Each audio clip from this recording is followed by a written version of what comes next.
भक्ती जेव्हा कुटुंबाला एकत्र आणते ना तीच खरी महाशिवरात्री, हो की नाही? तर इथं बघा, आता सकाळी लवकर उठून आंघोळ करून देवपूजा झाली, तुळशीला पाणी घालून घेतलं. आता महादेवाला अभिषेक घालायचा होता म्हणून पूजेची सगळी तयारी करून घेतली. रोहिणीला म्हटलं आज तूच पूजा कर, म्हटलं तुझ्या हातूनच होऊ दे म्हणून मग आता इथं रोहिणी पूजेला लागली होती. आणि हो, तुम्हाला सगळ्यांना ना महाशिवरात्रीच्या खूप खूप साऱ्या शुभेच्छा. आता इथं बघा दुधानं अभिषेक घालून घेते, बेलपत्र वाहून घेईल तोपर्यंत मग आता इकडं आम्ही थांबलो होतो. म्हणतं तिची पूजा झाली की आम्ही पण नमस्कार करून घेऊ. आता सकाळची सगळी कामं आमची झाली होती, पण आता त्याचा जो मिनी ब्लॉग असेल ते संध्याकाळी तुम्हाला पाहायला भेटेल. आता फक्त पूजेचा, हो की नाही? तर आता महाशिवरात्र म्हटलं की घरात इतकं छान आणि इतकं प्रसन्न वातावरण असतं ना की खरंच म्हणजे असं खूप छान वाटतं. आणि त्यात धूप दीप आरती झाली ना मग तर आणखीनच जास्त होतं, हो की नाही?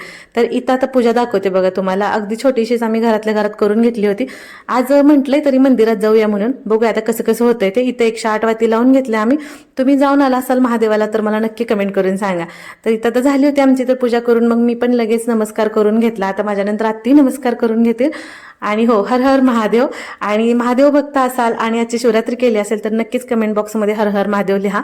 तर इथं आता आमची सगळ्यांची पूजा करून झाली, नमस्कार करून झाला. आता आम्ही तिघीजण आरती करून घेतो इथं बघा. आणि मग त्याच्यानंतर आम्ही फराळ वगैरे करेल, पण त्याच्यानंतर तुम्हाला संध्याकाळी त्या मिनी व्लॉगमध्ये पाहायला भेटेलच. तर कसा वाटला आजचा मिनी व्लॉग मला नक्की कमेंट करून सांगा. आणि हो, सबस्क्राईब करायला विसरू नका.